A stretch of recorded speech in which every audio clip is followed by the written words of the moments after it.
예, 여러분 안녕하세요. 벌써 9월 마지막 주 수요일 9월 28일입니다. 오늘 우리가 사도행전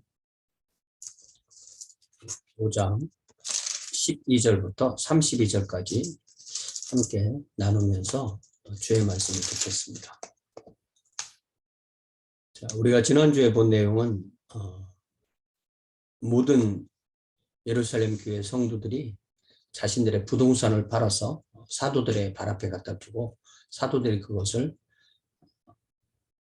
가난한 사람들 위해서 사용하는 그런 상황 가운데서 특별히 주목된 두 사람이 있는데, 한 사람은 요셉이라는 이름을 가졌던 키프로스 출신의 디아스포라 유대인 출신이었는데, 사도들이 그의 그 성품을 보고 위로를 참 잘하고 또 사람을 잘 세운다, 그래서 위로와 격려와 그런 성품이 있다 해서 바나바, 위로의 아들이라고 이름 지은 그런 사람이 이제 사장 마지막에서 주목됐잖아요. 그런데 그와 또 대비되는 부부가 있었는데, 그 부부는 아나니아와 삽비라였고, 아나니아와 삽비라는 다른 사람들이 다 진실되게 주님께 드리는데 부동산을 팔고 그 중에 일부를 드리면서 전부인 것처럼 그렇게 가장하고 또 적극적으로 거짓말하고, 그래서 하나님 앞에 심판받는 그 이야기를 했죠. 그러면서 구약 성경의 여호수아에 나오는 그 아간의 범죄와 상당히 유형적으로 비슷하다, 그런 내용도 함께 보았습니다. 자, 12절, 사도들의 손을 통하여 민간의 표적과 기사가 많이 일어나며 믿는 사람이 다 마음을 같이하여 솔로몬 행각에 모이고. 솔로몬 행각이 그러니까 이 성전 안에 있는 한 그 회랑이었는데, 이 솔로몬 행각에서 주로 모였다는 것은 그곳이 이제 성도들이 그러니까 예수를 구주와 주님으로 고백하는 유대교 신자들 중에서 사람들이 성전에서 모일 때 모이는 단체, 모이는 장소가 바로 이 솔로몬 행각이었던 거예요. 그들이 이제 집에서 모이기도 했지만 이렇게 성전에 모일 때는 주로 그곳에 모여서 이렇게 모임도 하고 또 뭐 복음도 전하고 그렇게 했던 거예요. 그리고 그런 그 주님의 제자가 아닌 사람들은요, 이 사람들이 벌써 이제 5천 명 가까이 됐다고 했잖아요. 다 합하면. 그 나머지는 감히 그들과 상종하는 사람이 없으나 백성이 칭송하더라. 그러니까 교회 제자들, 그리스도의 제자들, 그리고 그들을 반대하는 사람들, 그리고 일반 대중. 그런데 일반 대중은 이 그리스도의 제자들에 대해서 아주 좋은 그런 평을 했다는 거죠.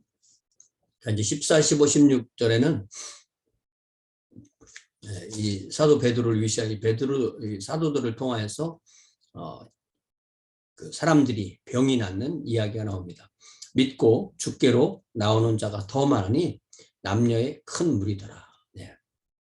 이게 결국 이제 하나님께서 하나님의 왕국을 만들어 가시는 과정 중에 우리가 가장 주목해야 될 것이 바로 믿고 주께로 나오는 사람들이 이렇게 일어나는 이 현상. 이것이 우리가 가장 소망하는 거죠. 심지어 병든 사람을 메고 거리로 나가 침대와 요 위에 누이고, 베드로가 지날 때 혹 그의 그림자라도 누구에게 덮일까 바라고. 그렇게 되면 그 병이 나으니까 예루살렘 부근에 수많은 사람들도 모여 병든 사람과 더러운 귀신에게 괴로움 받는 사람을 데리고 와서 다 나음을 얻으니라. 이게 하나님께서 보여주는 사인인 거죠. 이걸 통해서 하나님께서 이 복음이 옳다라는 것을 입증하는 거예요. 그러나 우리가 어떤 기적이 일어났다고 해서 무조건 그 기적을 일으킨 그 기적이 나타난 그 사람들이, 기적을 나타나도록 했던 그 주체들이 무조건 옳다, 이렇게 우리는 또 할 수가 없습니다. 왜냐하면 악한 영들도 그런 걸 할 수가 있는 거죠. 우리는 하나님께 우리의 문제와 또 병과 또 귀신 들림과 이런 것을 낫게 해달라고 기도를 하지만 병이 나섰다고 해서 그 모든 병 나선 것이다, 하나님께서 낫게 하셨다, 이렇게 말하기도 어려운 부분이 있다는 것입니다. 자, 17절부터 대제사장과 그와 함께 있는 사람, 즉 사두개인의 당파가 다 마음의 시기가 가득하여 일어나서. 그러니까 이스라엘의 이 종교 지도자들을 크게 둘러 나누면 성전을 중심으로 한 대제사장, 제사장, 레위인, 뭐 성전 맡은 자 이런 사람들을 다 합해서 사두개파라고 말하고요. 회당을 중심으로 말씀을 중심으로 평신도들이 자기들의 제자를 구해서 교육해서 성경 전문가들을 만드는 것을 바리새파라고 해요. 바리새파는 이제 구별됐다는 말이고 사두개파는 사도의 후예라는 말이죠. 그래서 이 사두개파는 혈통으로 이어지는 거고 성전을 중심으로 하는 거고요. 바리새파는 회당을 중심으로 율법을 중심으로 그렇게 하는 사람들. 이들 지도자들이 모여서 72명이 산헤드린 공회, 우리가 공회라고 번역하는 이 산헤드린을 구성하고 이들이 로마 제국에서 보낸 총독이 있고 또 시리아에서 이제 전체적으로 이스라엘까지 관장하고 그렇게 다스리게 되는데 이 어느 정도 자치적인 그런 권한을 받은 데가 바로 이 산헤드린 그리고 분봉왕 또 헤롯. 근데 분봉왕 헤롯은 이제 유대를 다스리는 게 아니잖아요. 그래서 이 산헤드린이 이 교회 문제를 어떻게 할까 이런 지금 대처하는 과정 중인데 이때 그 근본적인 것이 자기들이 예수를 죽이고 또 그 예수의 제자들이 이렇게 활동을 하니까 그것이 시기가 가득했다 이렇게 되어 있는 거죠. 그래서 사도들을 잡아다가 옥에 가둡니다. 네. 그러니까 여기 사도들이 뭐 12명의 사도 전체가 다 잡혔는지 그런 건 불확실하지만 사도들을 잡아다가 옥에 가두었고 주의 사자가 그랬는데 주의 사자가 밤에 옥문을 열고 끌어내어 이르되 하나님께서 이제 천사 한 명을 보내시고 옥문을 다 열고 그들을 이 감옥에서 끌어내고 뭐라고 말씀하시면 가서 성전에 서서 그러니까 이 성전, 성전이 이제 말씀을 전하는 곳이었으니까 성전에 서서 이 생명의 말씀을 다 백성에게 말하라. 그러니까 이 기독교 복음의 핵심은 죽음에서 생명으로 살아나는 부활인 거죠. 나는 부활이요 생명이다 말씀하신 우리 주님의 그 핵심이 우리가 예수님을 믿으면 죽음에서 생명으로 부활한다. 그러니까 예수의 생명이 나의 생명이 된다. 이것이 바로 하나님의 왕국의 복음의 핵심이 되는 것입니다. 그들이 듣고 새벽에 그러니까 이런 일이 일어난 것이 감옥에서 성전으로 이렇게 장소를 바꾼 것이 새벽에 그러니까 사람들이 그런 걸 잘 눈치채지 못했죠. 새벽에 성전에 들어가서 가르치더니 대제사장과 그와 함께 있는 사람들이 와서 공회와 이스라엘 족속의 원로들을 다 모으고 사람을 옥으로 보내어 사도들을 잡아오라 했어요. 그러니까 그 전날에 사도를 잡아서 옥에 두고 그 다음날 공회를 개최하고 공회와 또 거기 더하기 원로들까지 포함해서 이제 공회를 열고 사도들을 감옥에서 이제 이리를 끌어와라 이렇게 한 거예요. 그래서 부하들이 가서 옥에서 사도들을 보지 못하고 돌아오고 감옥에 가보니까 사도들이 없는 거죠. 이르되 우리가 보니 옥은 든든하게 잠기고 문은 다 잠겨서 문을 따고 들어가고 잠기고 지키는 사람들 다 문에 있는데 안에 사람들이 없다는 걸 몰랐다는 거예요. 그래서 문을 열어보니까 그 안에는 한 사람도 없더이다. 자기들이 잡아서 넣은 사람들이 한 사람도 없더이다니 성전 맡은 자와 제사장들이 이 말을 듣고 의혹하여 이 일이 어찌 될까 하더니 그러니까 이 산헤드린 안에 이제 반 정도는 사두개파니까 요 성전 맡은 자 제사장들 요 사두개파 사람들이 훨씬 더 당황한 거예요. 어찌 될까 하더니 사람들이 다시 와서 알리되 보소서 옥에 가두었던 사람들 너희가 옥에 넣었던 그 사람들이 성전에 서서 백성을 가르치더이다. 그러니까 감옥에서의 보고 또 이제 성전에서의 보고가 있는 거죠. 성전 맡은 자가 부하들과 같이 가서 그들을 사도를 다시 잡아온 겁니다. 그러니까 사도들은 체포되고 그럴 때 뭐 도망가고 그러지 않았던 것 같아요. 그냥 공권력이 잡아가면 또 그쪽 거기 가서도 전할 수가 있으니까 잡혀가는 겁니다.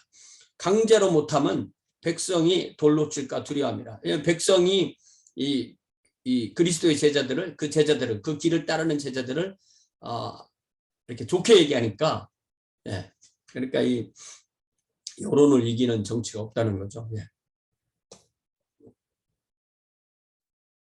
그들을 끌어다가 공회 앞에 세우니 대제사장이 물어. 예. 그러니까 공회에 이 사내들인 공회 의장이 이제 대제사장이 하는 거죠. 이르되 우리가 이 이름으로 예수란 이름을 입에 올리기도 싫은 거예요. 이 이름으로 사람을 가르치지 말라고 엄금하였으되 여기 그 4장에 보면은 네. 여기 17절에 이것이 민간에 더 퍼지지 못하게 그들을 위협하여 이후로는 이 이름으로 아무에게도 말하지 말게 하자 하고 그들을 불러 경고하여 도무지 예수의 이름으로 말하지도 말고 가르치지도 말라 이렇게 명했는데 왜 또 가르치고 있냐. 이르되 우리가 이 이름으로 사람을 가르치지 말라고 엄금하였을 때 너희가 너희 가르침을 예루살렘에 가득하게 하니 이 사람의 피를 우리에게로 돌리고자 합니다.